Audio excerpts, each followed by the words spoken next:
Hello there, ladies and gentlemen. Great Remnant here. Today I'm doing a little bonus video for the Allegory of the Antithetical Creeper, which was my Cave Hanger contest entry. This is going to have lots of Q&A, some, talk about some of the behind-the-scenes stuff, some of the hidden themes that I tried to outline in the story. We're going to start this video with a little word search. That's right. This is the story in its entirety laid out. It looks pretty normal, right? But wait, you'd be wrong. There's a hidden message in here somewhere. It comes in the form of like a word search, where you've got like a jumble of letters and you have to find words. They could be either horizontal, vertical, or diagonal. There are 3 words hidden in this, and when they're read from top to bottom, they form a hidden message. So try and figure it out. If you can't, there will be a solution at the end of the video to see if you're right or not. So yeah, yes, I spent a lot of time doing that. I'd like to point out, putting that hidden message in there. That was not easy. I had to change words around. I had to use synonyms. Sometimes I just had to change the sentence structure entirely. And I did change the spacing of some words a little bit, or letters. It's really, really subtle. You can't detect it, but it's there nonetheless to make it all line up. But moving on to the actual themes in this story, I want to talk first about the Antithetical Creeper. Now, some of you may not know what the word antithetical means. Antithetical just means like opposite, or an antithesis, the polar opposite of something.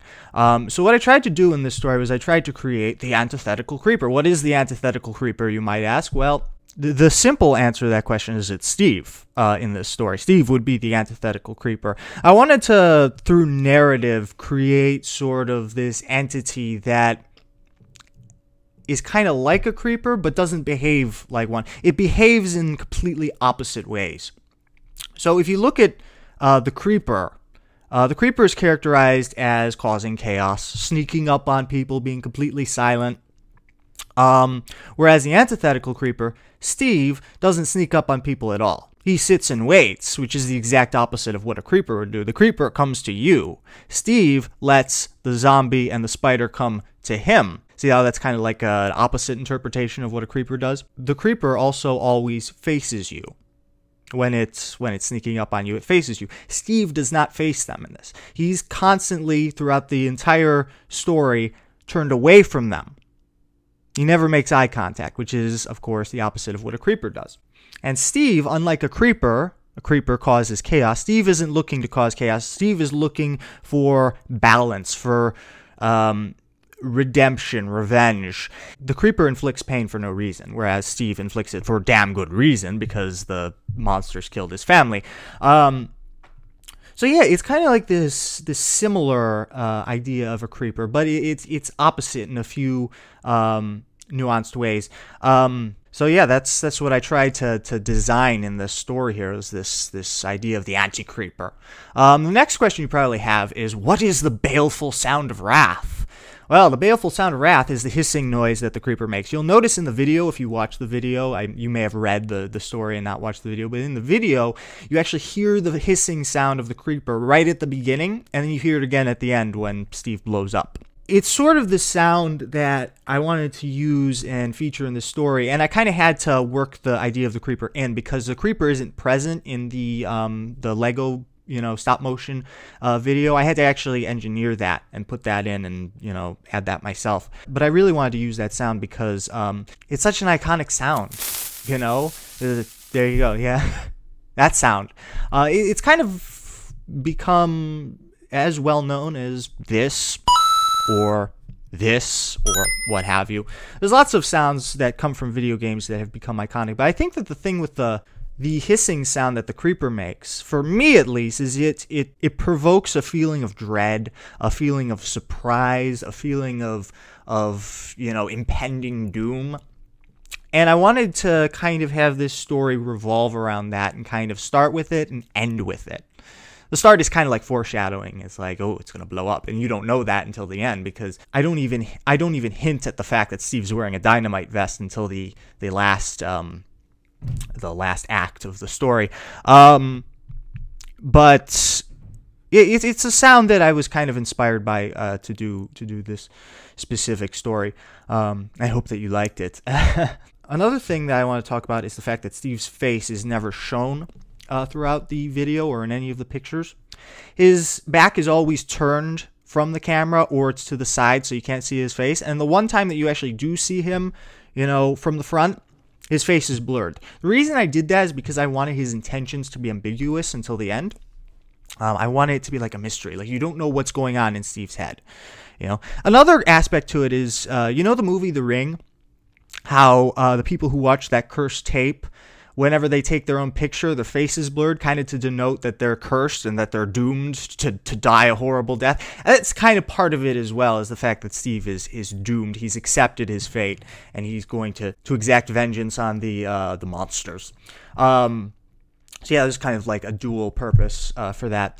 And then, of course, there's the colors. You may have noticed that when the pictures where Steve is mining, the monsters have a red aura around them, and they have a red tint to them, and Steve has a blue tint and a blue aura. That was kind of to create some sort of polarity between the two.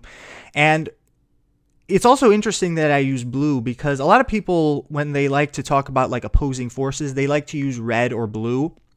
But it's interesting because, in fact, the opposite of red is actually green, which is the color that Steve turns to at the end when it's revealed, you know, what his true intentions are. It's kind of to create this kind of cool, you know, antithesis between him and the monsters.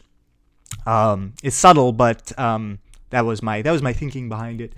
Another thing that I think some people might be confused by or possibly curious about is the fact that I deemed it necessary to kill Steve's family in such a brutal way.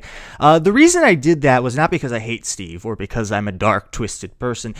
It was because of the way that I approached this story. I kind of, when I was coming up with what I was going to do for the contest, I kind of had this idea, oh, wouldn't it be cool if Steve knew the monsters were there all along, and he actually intended to blow them up with a suicide vest. And then, of course, the question that comes to me right after that is, well, how do I make that believable? I mean, Steve's not just going to do that for no reason. So I kind of reverse engineered the story. I started with the end, and then I created a plot that kind of brought him to that gruesome end. It was kind of like if you've watched Breaking Bad, season 2 of Breaking Bad. I don't know if you know this, but there was like an interesting interview that Vince Gilligan, the creator of the show, made. The way that they wrote that season was he started with the end, which was a plane crashing, and they kind of said, okay, how do we make this happen? And they went backwards.